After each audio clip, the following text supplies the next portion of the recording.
Hello student, I am Prajapati Misra, class 10 civics power sharing के lecture 4 के video को भेज रहा हूँ।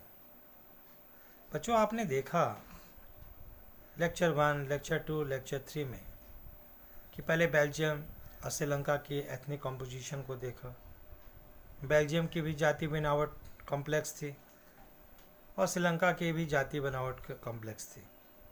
लेकिन तुमने ये देखा कि बेल्जियम ने किस ढंग से अपने एथनिक कॉम्प्लेक्स को दूर किया।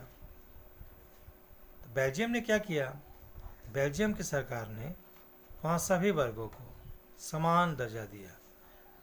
वहाँ पर की सरकार ने सेंट्रल, स्टेट और लोकल लेवल पर पावर शेयरिंग का यूटिलाइज किया, जिसका परिणाम हुआ कि बेल्जियम में आपसी शांति, सौहार्द, पीस का वातावरण बन गया। अगर वहाँ की सरकार चाहती तो फ्रेंच भाषी लोगों को ज़्यादा प्रायोरिटी देती, क्योंकि फ्रेंच लोग डच की तुलना में ज़्यादा रिच एंड पावरफुल थे।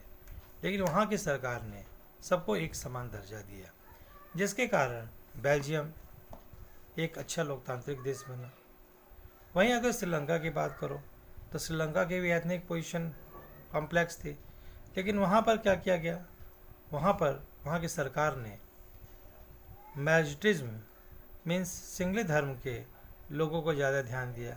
1956 में कानून बना के सिंगली को राजभाषा घोषित करना, बौद्ध धर्म को संरक्षण देना, स्कूल कॉलेज में सिंगली को ज़्यादा प्रायोरिटी देना, जिसके कारण वहाँ पर हुआ क्या? तमिल लोगों के अंदर असंतोष हो गया। जबकि डेमोक्रेसी का मेन फिनोमेना है कि डेमोक्रेसी में right to equality, right to freedom, equal justice.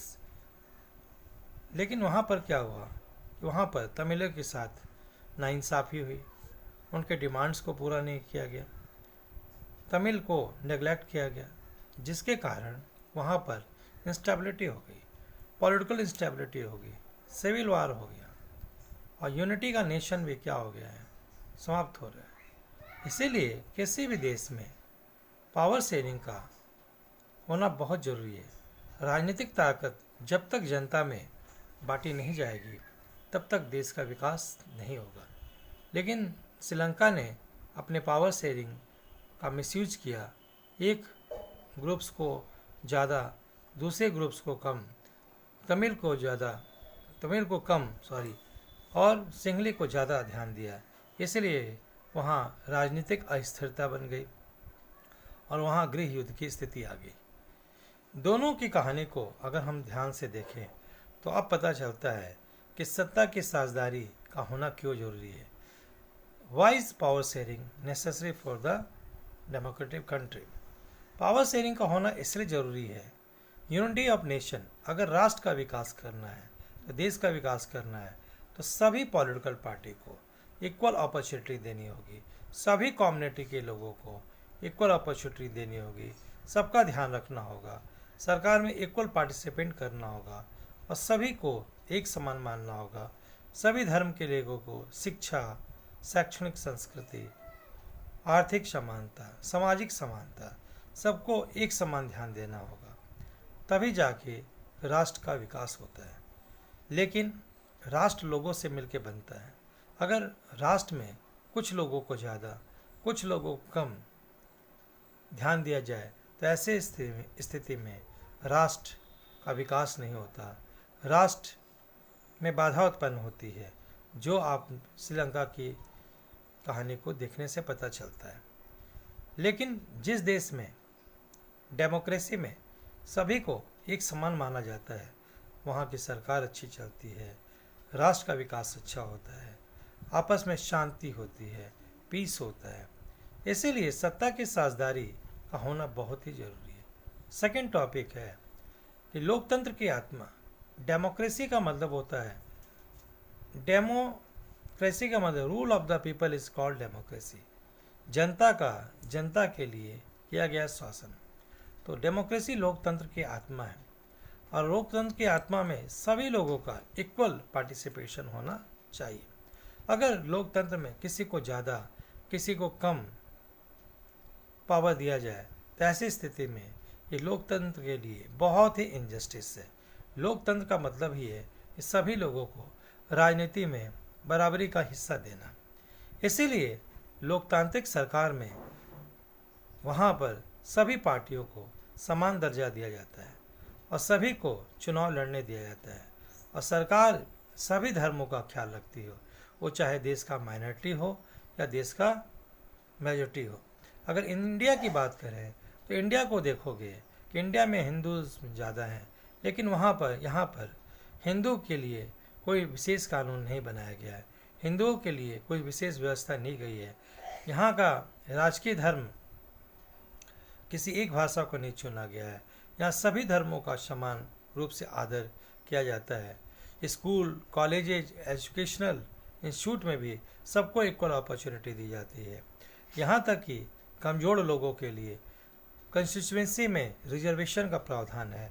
महिलाओं के लिए भी लोकल गवर्नमेंट लेवल पर 1/3 आरक्षण का प्रावधान है, ताकि महिलाओं के लिए, समाज के कमज़ोर वर्गों के लिए सत्ता में समान भागीदारी हो, ताकि किसी के साथ पक्षपात ना हो। इसीलिए पावर शेयरिंग का होना बहुत ही ज़रूरी है। तो पावर शेयरिंग क्यों ज़रूरी है? तो राष्ट्र के विकास के लिए, समुदाय के विकास के लिए, शांति के लिए, आपसी सद्भाव के लिए, गृह युद्ध को रोकने के लिए सत्ता की साझेदारी का होना बहुत ही ज़रूरी है। इसीलिए किसी भी डेमोक्रेटिक कंट्री में पावर शेयरिंग का इस्तेमाल सही ढंग से होना चाहिए। राजनीतिक ताकत अगर एक व्यक्ति के हाथ में केंद्रित होगी तो वह व्यक्ति निरंकुश हो जाएगा। इसीलिए डेमोक्रेसी में पावर को डिफरेंट ऑर्गन्स में बांट दिया जाता है, ताकि सभी लोगों का इक्वल पार्टिसिपेशन हो। भारत की बात करें तो भारत में तो पावर शेयरिंग का बहुत ही अच्छा एग्जाम्पल देखने को मिलता है। यहाँ केंद्र स्तर पर सरकार है, यहाँ राज्य स्तर पर सरकार है, यहाँ लोकल लेवल में भी, रूरल एरिया के और अर्बन एरिया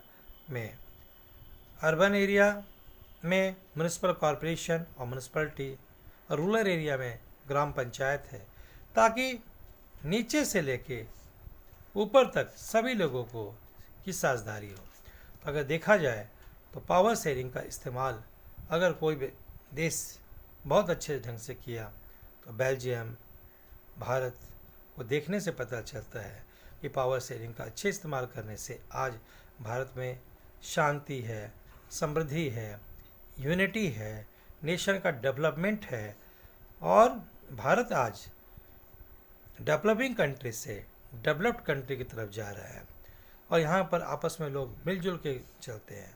आज आपने देखा कि आज कोरोना जैसे संक्रामक बीमारी में भी भारत के लोकतांत्रिक के सभी देश के सभी लोगों ने मिलजुल के इस बीमारी से अपने को बचा रहे हैं और भारत के लोग एक साथ मिलकर इस लड़ाई को हराने में लगे हैं। तो आज भारत एक लोकतांत्रिक देश है।